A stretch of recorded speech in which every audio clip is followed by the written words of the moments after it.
दोस्तों, अंग्रेजी में कहते हैं टैक्स और हिंदी में कहते हैं कर। और ये एक ऐसी चीज है जिससे कि लगभग सभी लोग परेशान रहते हैं। ये एक ऐसी चीज है जिसे भरना बहुत जरूरी होता है और इसे भरना ही पड़ता है। आप अपना जीवन ठीक से जी रहे होते हैं, तभी सरकार एक नया तरह का जो टैक्स है वो लेकर आ जाती है, जिससे आप भी बहुत ज्यादा परेशान हो जाते हैं, खींच जाते हैं। लेकिन आप खुद को किस्मत वाला समझिए, क्योंकि आप आधुनिक समय में जी रहे हैं, आप पुराने समय में नहीं जी रहे हैं। क्योंकि उस पुराने समय में इतनी अजीब अजीब चीजों पर टैक्स देना पड़ता था कि आज आपको इस वीडियो में जानकर बहुत ही आश्चर्य होने वाला है। आप दांतों तले उंगली दबाने वाले हैं। जी हाँ दोस्तों, प्राचीन मिस्र में लोगों को खाना पकाने के तेल पर टैक्स देना पड़ता था, जो कि कोई नई बात नहीं है। लेकिन इसमें खास बात ये थी कि जो लोग हैं, वहाँ के जो लोग हैं, वो सिर्फ और सिर्फ टैक्स वाला तेल ही खरीद सकते थे। टैक्स लेने वाले घर घर जाकर इस बात की पड़ताल भी करते थे, तलाशी भी लेते थे कि कहीं कोई तेल का दोबारा से इस्तेमाल तो नहीं कर रहा है और खाना पकाने के लिए किसी दूसरे तरह का तेल का तो इस्तेमाल नहीं कर रहा है। दोस्तों, प्राचीन रोम में पुराने समय में जो मानव मूत्र है, जो पेशाब है, उसकी बहुत ज्यादा कीमत थी, क्योंकि इसमें अमोनिया होता है और इसी की वजह से वहां के लोग उस समय इसका इस्तेमाल कपड़े धोने के लिए और दांत साफ करने के लिए करते थे। जो लोग पब्लिक टॉयलेट से पेशाब इकट्ठा करते थे, उन पर ये टैक्स लगाया गया था, जिसे कि पेशाब का टैक्स कहते हैं। दोस्तों, साल 1705 में रूस के राजा पीटर द ग्रेट ने दाढ़ी पर टैक्स लगा दिया। जिन लोगों को दाढ़ी रखनी होती थी वे टैक्स देते थे, उन्हें एक टोकन दिया जाता था। माना जाता है कि राजा का ऐसा करने के पीछे जो मकसद था वो ये था कि उनकी जो प्रजा है उसमें ज्यादातर जो लोग हैं वो क्लीन शेव रहें, जैसा कि उस समय पश्चिमी यूरोप में पुरुष रहते थे। ऐसा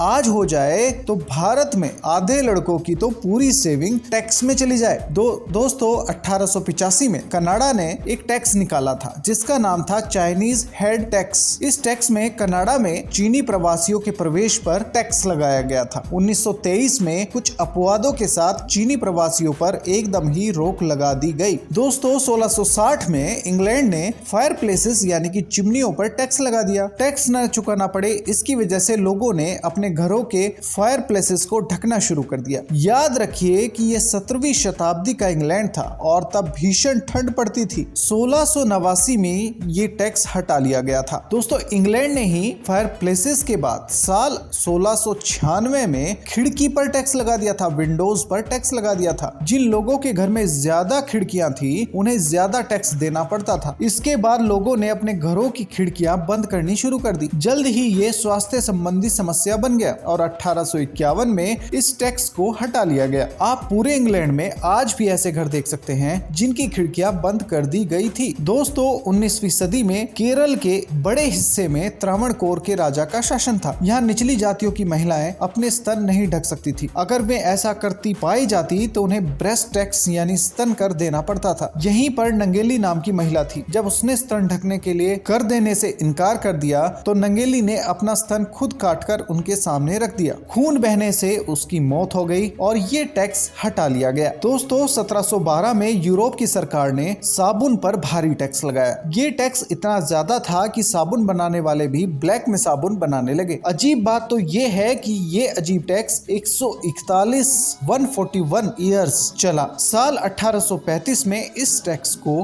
हटा लिया गया। दोस्तों, इंग्लैंड ने काफी ज्यादा अजीब अजीब टैक्स लगाए हैं। साल 1700 के आसपास इंग्लैंड ने ईंटों पर टैक्स लगा दिया। इससे बचने के लिए ईंट बनाने वालों ने बड़ी बड़ी ईंट बनानी शुरू कर दी, जिससे ईंटों की संख्या कम हो गई और उन्हें टैक्स कम देना पड़ता था। जब सरकार को ये बात पता चली तो उन्होंने बड़ी ईंटों पर ज्यादा टैक्स लगाना शुरू कर दिया। साल 1850 में इस टैक्स को हटाया गया। दोस्तों, इन सारे अजीब टैक्स से ये तो साबित होता है कि पहले इंग्लैंड सिर्फ दुनिया भर के लोगों को ही नहीं, अपने भी नागरिकों को परेशान करके रखता था। तो दोस्तों, इस वीडियो में ये थे सबसे अलग तरह के टैक्स। आपको सबसे बेकार टैक्स कौन सा लगा और सबसे सही टैक्स कौन सा लगा, हमें कमेंट करके जरूर बताएं। उम्मीद है आज की वीडियो की जानकारी आपको पसंद आई होगी। अगर आज की वीडियो की जानकारी आपको पसंद आई है तो इस वीडियो को लाइक कर दीजिए, अपने दोस्तों के साथ सोशल मीडिया पर शेयर कर दीजिए। मिलते हैं अगली वीडियो के साथ, तब तक आप बने रहिए यूट्यूब चैनल अक्षज एंटरटेनमेंट के साथ। खुश रहिए, मुस्कुराते रहिए। जय हिंद, वंदे मातरम।